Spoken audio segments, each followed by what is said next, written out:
Check that out. Clean, absolutely clean. I honestly can't believe this thing works, and it works really well. I'm speechless right now. If you can't tell by the smile on my face, I'm very excited to show you something, and I am stupidly proud of it. I'm Steve, and this is a DIY pad washer that you can build today for less than $15. I made this pad washer, I think, purely out of frustration with the market right now. The pad washers that are available, I think they're complex in what they do. They are expensive, and honestly, they're not worth the price. And I hate saying that, but it's so true. And this is one of those situations where I think we may have overthought how pad washers are designed. And I know that once I release this video and get this out, we'll probably see a lot of designs like this. But anywho, let me show you this. I've had this brewing in my head for a little while. So what we'll do is I will show you what this is made of, what it is, how I built it, and also how it works. And also a couple caveats at the end that you should probably consider when you're making this. The pad cleaner is relatively simple. Obviously, it consists of a 5-gallon bucket, a 1-inch Schedule 40 PVC pipe, 2 screws that go into the PVC pipe, and end caps. The end caps are decorative. You don't have to run them. I put them on because it just kind of looks nice. So it's pretty easy to see how this is going to work, right?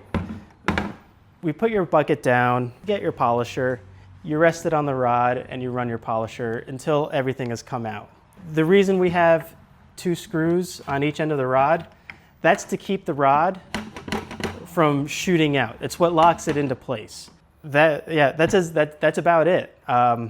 So let me show you how I put it together. In the event that you are allergic to tape measures, I've included a template. It's on the description below in this video, and essentially you just cut out the template, tape it onto the sides of your bucket, and you'll know exactly where to place the drill in order to drill out the holes. Everything is to scale, so these circles are the size of a 1-inch Schedule 40 PVC pipe, and that is the size hole that you need. So if you want to cut that out, put it on the side of the bucket, and you can use like a Dremel to route out the hole. You can do that just in case you don't have a hole saw, or if you have a different set of tools that you're using to make this bucket. If you decide to use power tools to make this, which you'll probably need to do, I'm going to put a warning out first that it is not my fault if you get hurt. Wear the proper PPE for your tools, use them properly, and understand that this video is not going to serve as an example of good craftsmanship. There were plenty of opportunities to save material and do things better, but I was excited and just wanted to get this out. So the first thing that I'm doing here is just measuring out where to place that first hole. I measured approximately 2.5 inches down from the top of the lip of the bucket, and the hole diameter will be 1 3/8 inch. The next step here that I'm doing is drilling a small pilot hole. This helps guide the hole saw and kind of keep it in place, because with the surface of the bucket and those lips being there, it's going to want to jump around very easily, and it'll probably happen right here. Yeah, you can see how it grabs a little, so we had to spin up the drill and kind of go slow, but it's very quick to get through it. And just as a tip, I actually used the rib on the center of the grab handle to line up the holes. So after getting rid of some of the marks, I flip the handle around and use that rib again as my reference point to drill the next hole directly across the bucket. It's okay if it's a little misaligned. It's not going to hurt anything. It's plastic. You kind of just shove the pipe right through there. So we're going to do the same thing as we did on the other side. We'll measure about 2.5 inches down from the top of the lip. I'm using the rib on the handle as a reference point to find the center of the bucket. And we're going to drill a pilot hole first, and then use our hole saw to do the actual hole for the Schedule 40 pipe.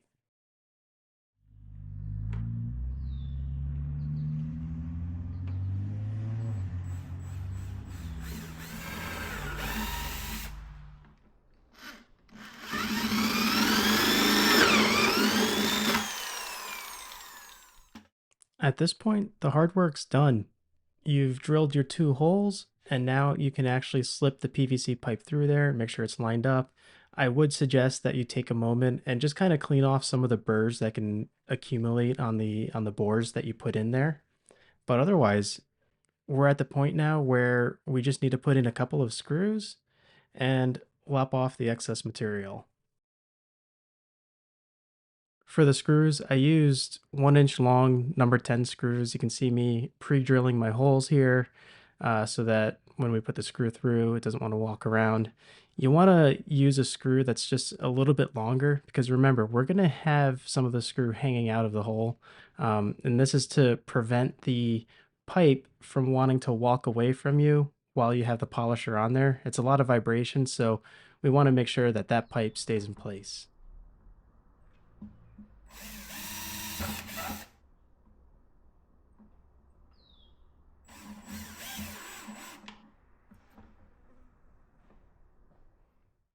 And there we go. I mean, you actually have something that you can use at this point.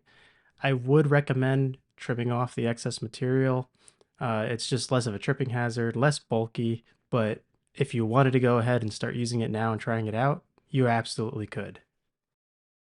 So at this point, I've actually marked the tube and I removed the screws just so that I could work this handheld jigsaw.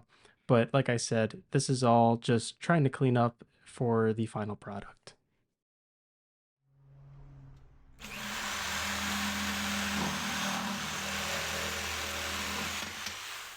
Wow, a perfectly straight cut by Stephen Pearson. Let's clean up the edges a little bit. We'll put our screws back in and throw on some end caps to make it look good.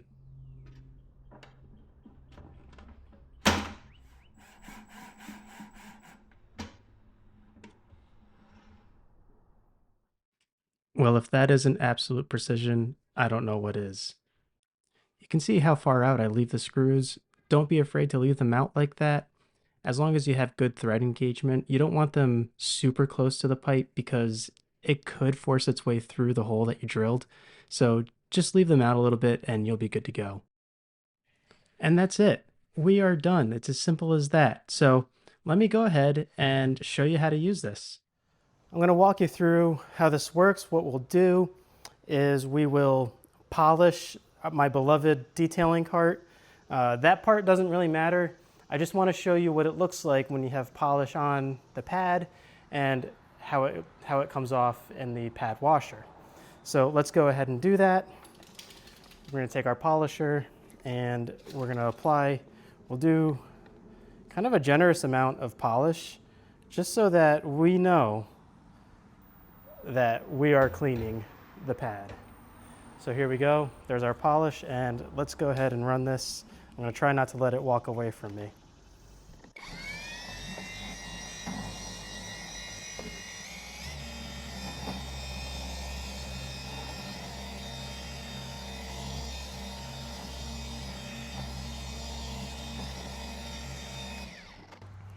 Okay, so we've got our polish down. You can see our pad is dirty. We've picked up a bit of black here. I don't know, this is probably single stage paint, but we've picked up some black, so now it's time to clean it off. And what we're gonna do is you need to make sure that this pipe has moisture. If you try to clean something and it's dry on here, you'll get a bit of galling, I guess you could call it, right? Where it kind of self-deposits plastic onto itself. That's a weird sentence, but that's what happens.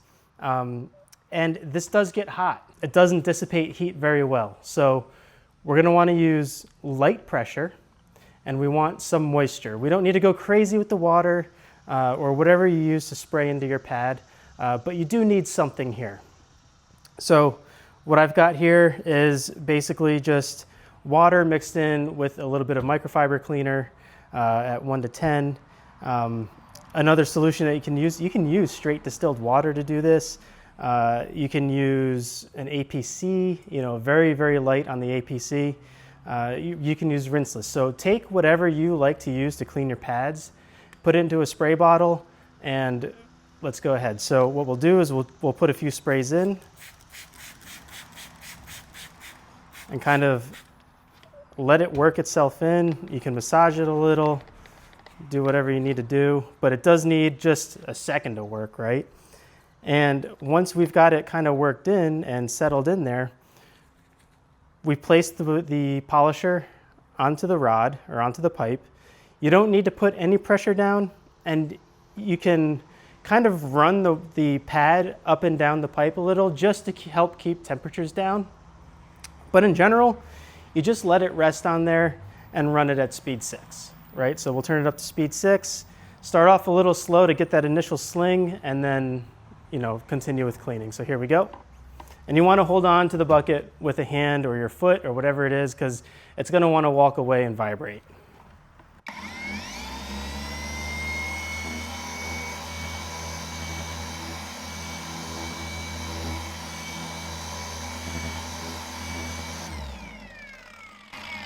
You ready for this? I'm going to tease you. I'm going to wait till that stops spinning before I show you. Nah, I'm kidding. Check that out. Clean. Absolutely clean. I mean, seriously, right? Like, that's wild. And we're only talking about like $15 here. So we still have a bit of moisture. I'm so excited, but we still have a bit of moisture in here. So I do suggest that either you bring it off, off of the pipe and run it out a little. If you don't like to run out your pads, you can also, I prefer to do this. I prefer to just give it a quick blowout, and most of your moisture is going to be gone. So that's it. You're done. You've cleaned your pad, and you can go right on to the next panel, whatever it is. You can actually see inside our bucket, we've got some of a kind of a grayish liquid in there. I've noticed that anytime I do accumulate liquid in here, it matches the color of the paint. So we know that we are picking up paint, it's going into the pad, and it is exiting the pad inside the washer. That is exactly what we want.